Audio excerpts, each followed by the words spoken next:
Hey everyone, Liam here and welcome to this match preview and prediction for match between Carlos Alcaraz and Alcaraz in the semi-finals of the Barcelona Open. Let's get into it.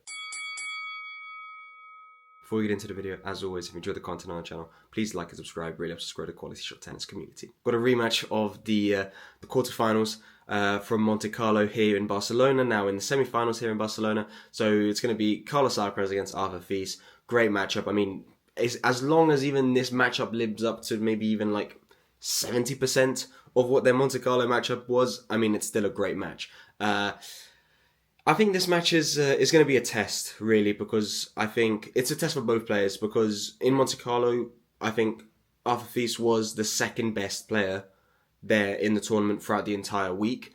Of course, Musetti made the final, Davinovic Fokina made the semis, Alex de Minaur made the semis. But in terms of who played the best tennis other than Carlos Alcaraz and the highest level potential that they could have, it was Alcaraz, and he really showcased in that match against Carlos that he's definitely building up to be a very, very solid player. The mental aspect, the being able to convert your chances, especially when you have many chances in big moments against someone like Carlos, you've got to take them.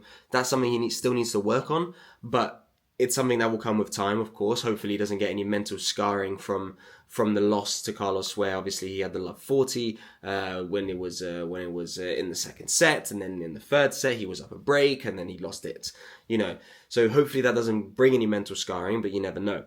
Here in Barcelona, both players have performed quite well. Of course, Alcaraz, really just had a rest day, I guess. Not really a rest day, but didn't have to really play too much on court because of Stefanos Tsitsipas unfortunately having to retire with an injury down to love right at the start of the match. But sometimes these things happen, so he just needs to make sure he's ready, get some, maybe a little practice in the morning beforehand, just try and get himself into the groove, finding the ball, finding his rhythm coming into this match. Carlos Alcaraz, on the other hand, played an exceptional match against Alex de Minaur, just really hitting the ball cleanly, did whatever he wanted with the ball. I mean, of course, the first set was a little bit tighter, but the second set was, just full control from Carlos.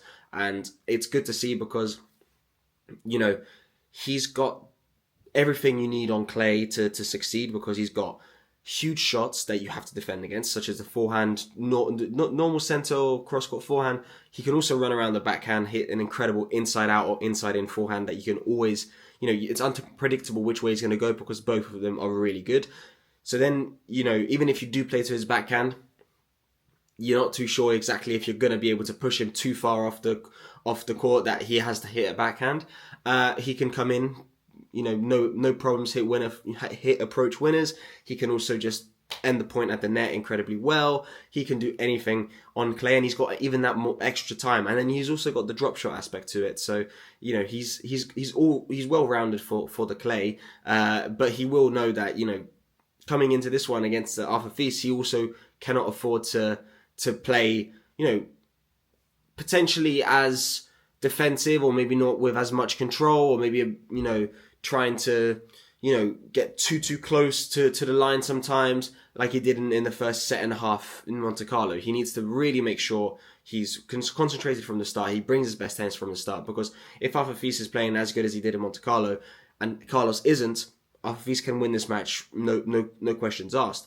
I do think though Carlos is coming into this one knowing, okay, I know what I did wrong in Monte Carlo and I still won, but I know what I need to change to improve.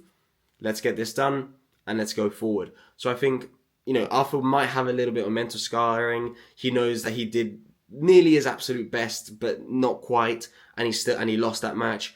And Carlos knows that he didn't do his absolute best and still won that match. So it's a question of Carlos just improving to be able to maintain that sort of gap between him and Arthur on a sort of on paper basis. I think it's still going to be a tight one. Maybe it's going to be like a 7-5, 7-6 or something like that. But I think Carlos gets himself into the final here in Barcelona and probably does it in straight sets.